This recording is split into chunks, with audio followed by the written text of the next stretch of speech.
grounds Matale. This is in Gripo district olwaleero tuzza wano okulaba enteekateeka ey'enkya olw'okulafe y'abakozi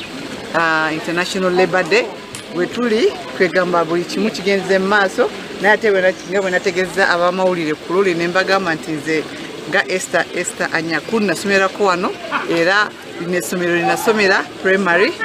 from 1988 to 1991 gye nakolera P7 ndi musanyufu nnyo okutuuka wano okusangawo ng'essomero likyaliwo naye newandikubadde ng'embeera si nnungi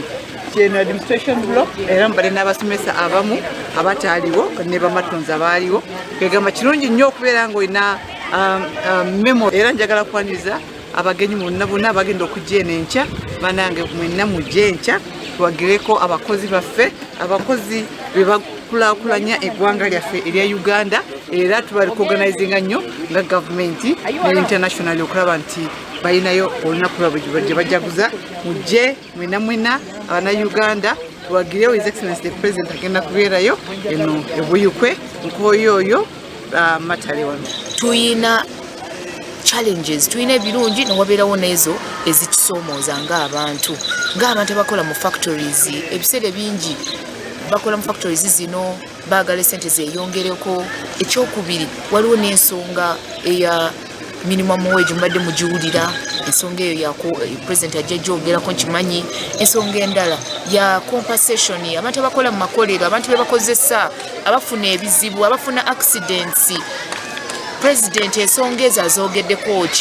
kiki kyagenda okwogera okulaba nti ku luno ayongera kuwa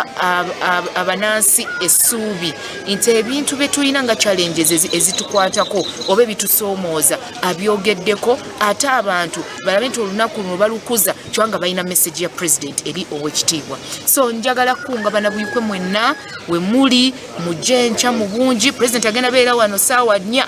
sawa nyaja kuba tu omutemu bali mu Gandalo bali mu Kolola bali mu kubanga toddagala kati mpozi ababendera bali kuli haso ngeri bayingiramu saluti awo nawo kakati awo okireka okuzimba ekidala kyaffe tugenda okubeera n'emikolo so olunaku lulungi nnyo mukama kawetha akyakatuwadde soma lesanyu bana bakitange era nze sibalimba UPE yatujuna baba kati tunakola tutya singa egenda bulala tunakola tutya ffe abasigaddewo kwetegekera n'emikolo gy'enkya gy'abakozi oba gy'olunaku lw'abakozi wali ku ssomero lya Bishop Nkoyoyo Primary School e Matale